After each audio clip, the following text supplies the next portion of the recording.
What up, Screen Fiends? I'm GB, and you're tuned in to Headz TV, where we like to discuss all the wonderful things appearing on your movie and your TV screens. In this episode, I'm going to give my review of The Walking Dead Season 8, Episode 2, titled The Damned.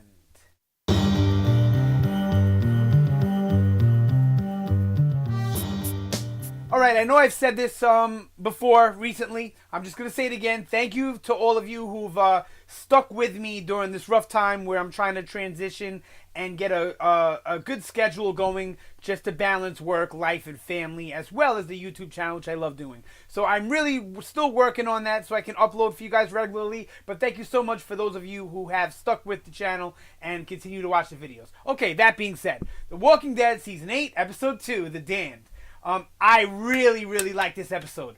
Now, there wasn't really much in the way of surprises for me, other than, spoiler alert, the Morales thing at the end. I don't follow the spoiler sites and all that stuff. I try my hardest to stay away from it. Luckily for me, I wasn't spoiled about the Morales thing. So that was a nice surprise. But as far as the rest of the episode goes, I think all of us comic fans expected it to be the outpost attacks. And that's exactly what we got, the outpost attacks, and it was done wonderfully, in my opinion. I like these episodes when they can tell so much story while there's good action going on, not like the Season 7 finale action that felt really cheesy and unrealistic. This action felt realistic. It felt tense.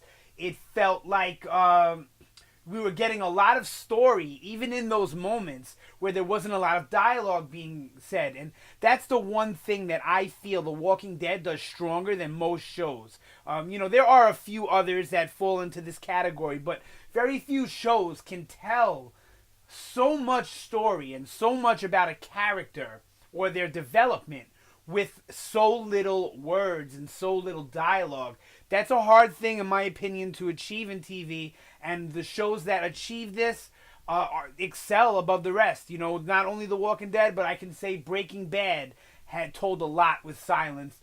Game of Thrones does it too, tells a lot with silence. So, it can be done by other shows, and when it is, these are like some of the best shows on TV, So when they do an episode like this, I really enjoy it, because not only is it tense and action-packed, and we love that, right? We love seeing the nitty-gritty, the action, the killing, and all that. It's one of the fun parts about watching an action show, right? Action horror show at that.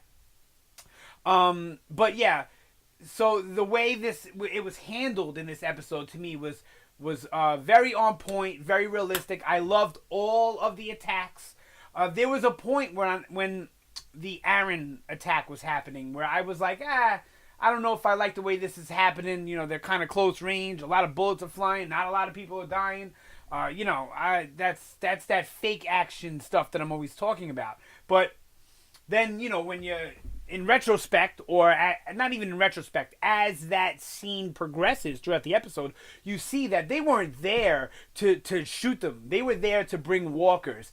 Now, I think that was probably an important outpost for the Saviors, and they wanted it to be overrun, not just taken over.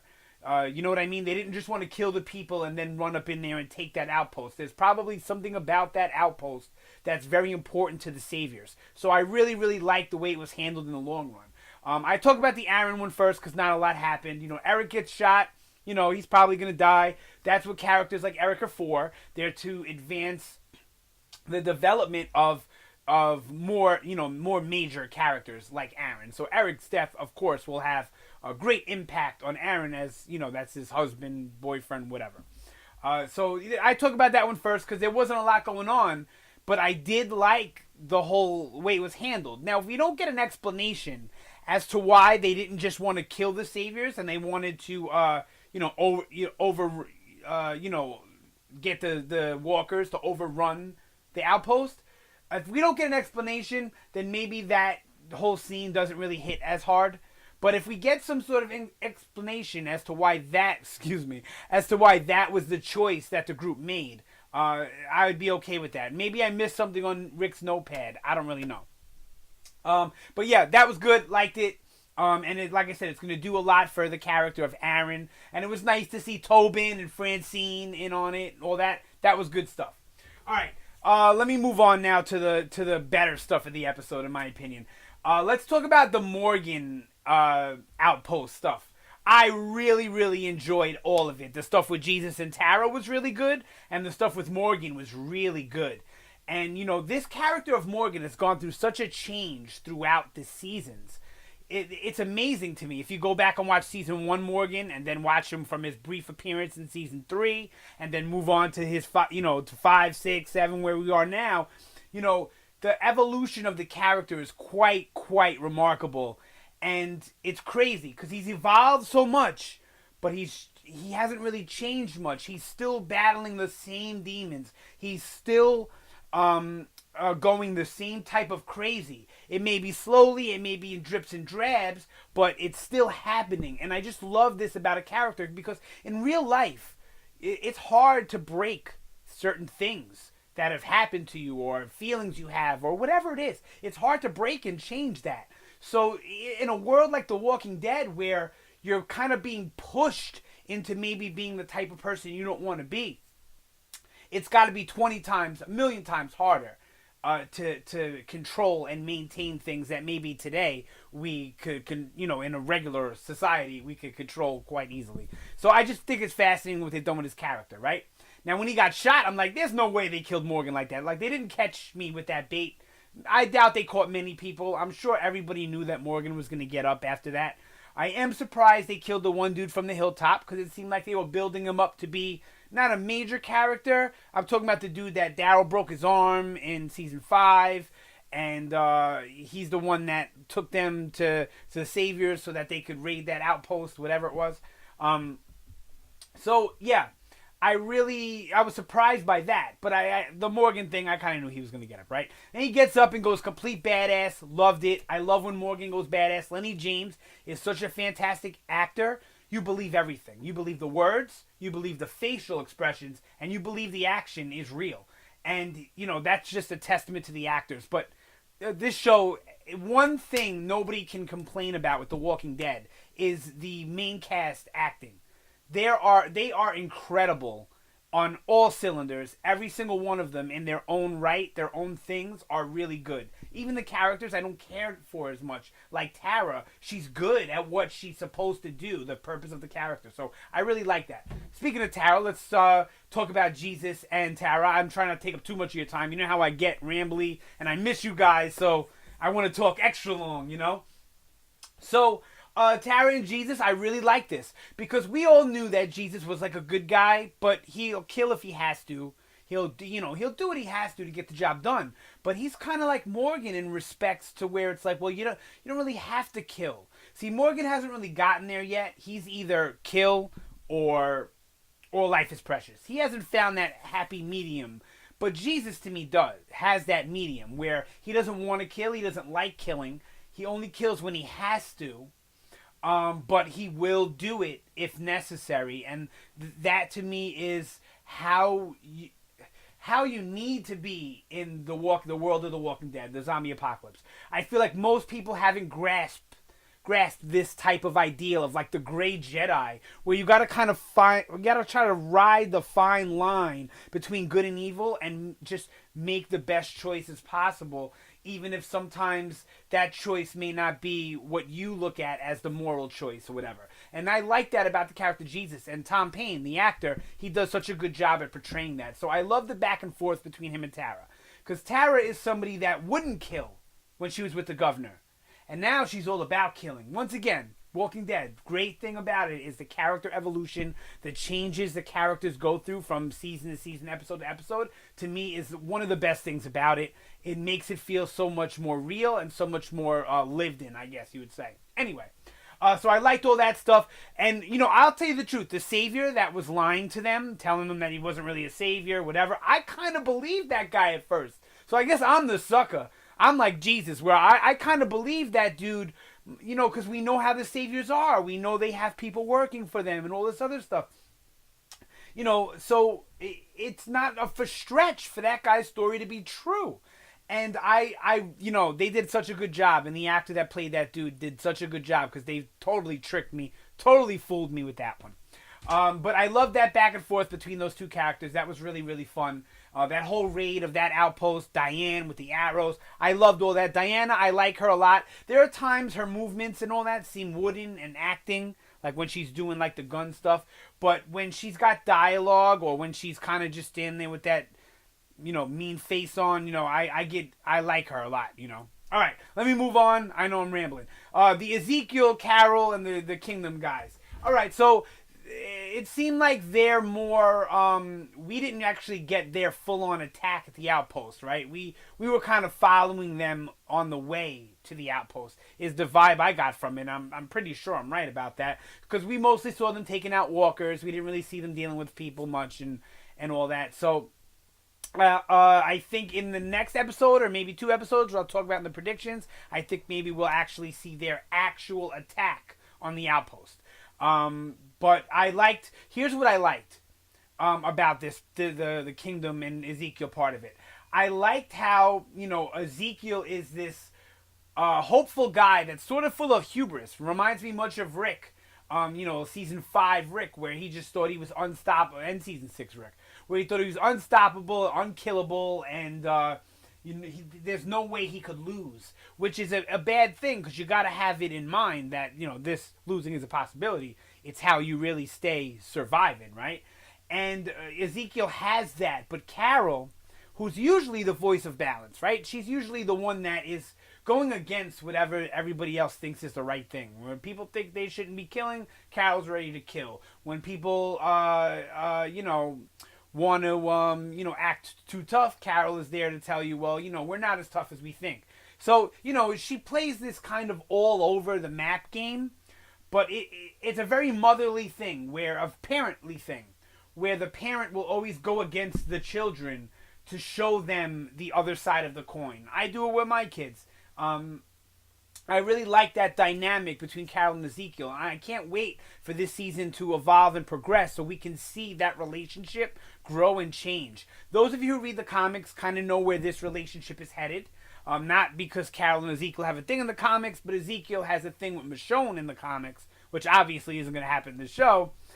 So I think that they're going to play this whole the same kind of thing with Carol and Ezekiel, which would be really fun because of the way the two characters are, how they're kind of totally opposite, but they're very similar in a lot of ways. Meaning they're both very parental and they're both very wise, but their approach to things is very different.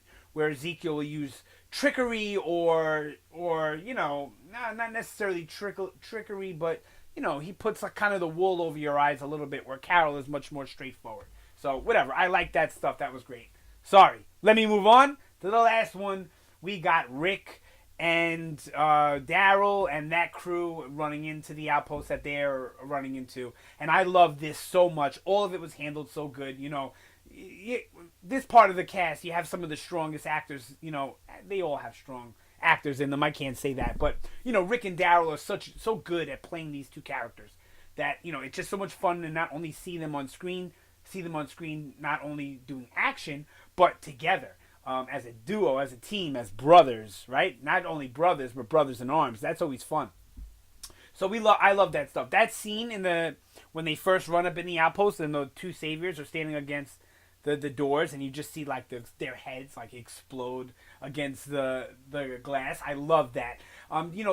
When they do this, like when they show the group using tactics, like bringing the walkers in, using those armored cars, sneaking around, sniping people. I love that stuff because it shows how much the group has grown. Watch seasons 1, 2, and 3 when they didn't have these tactics. They weren't using these tactics back then. Even season 4, they didn't have this part of them yet. And it just goes to show on how much this show grows and changes throughout the seasons. I love it. I know I said that 100 times, but whatever.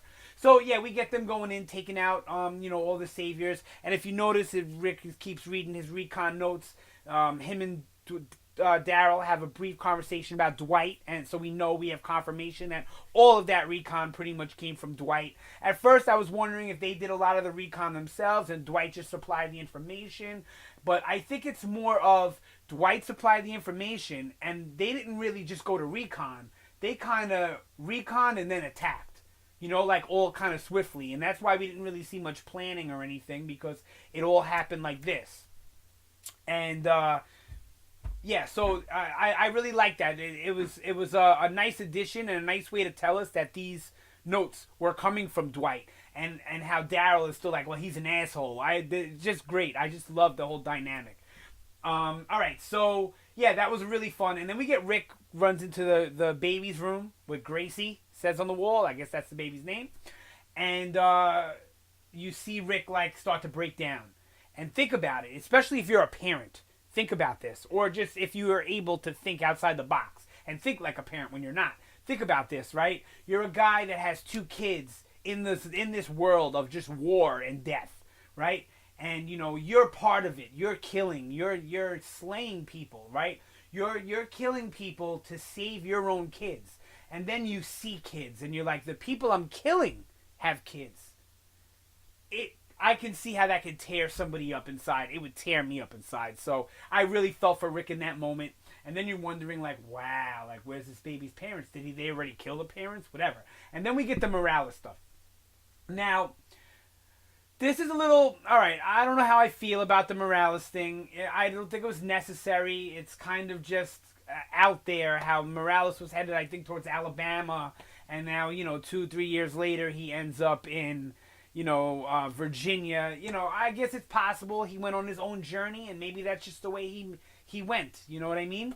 Now, I don't believe he's part of the Saviors, because he says he called the Saviors and they're on their way.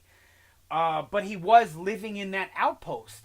So I'm sure we'll get some explanation as to what's going on with Morales, how he got there and what's going on. But I can imagine that baby is his, or he's tasked with taking care of the baby. I'm not really sure.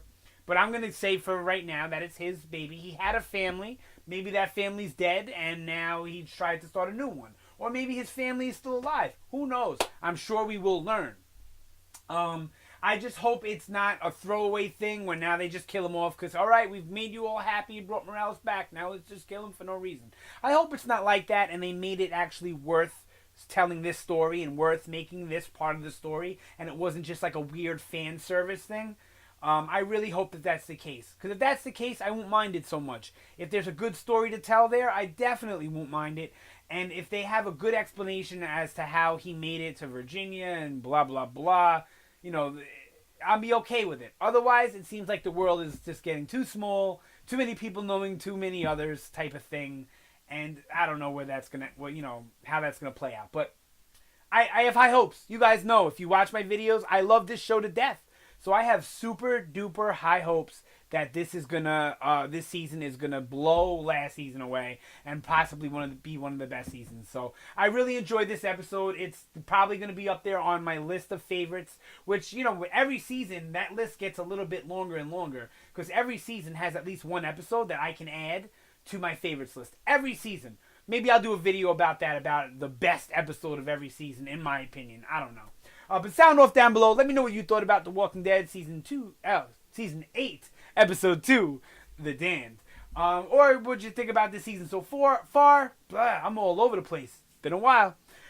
Anything you want to talk about Walking Dead related, hit me up down in the comments. Don't forget to like, share, subscribe, especially since I've been away for a while. If you haven't, subscribed and you don't normally like, share, help me out. I'm trying to get back into this, and it would be really good motivation if I was getting the views that I was getting months ago before I stopped. So, thank you again for watching. Always appreciate it. You guys have a fantastic day, and I will see you next time.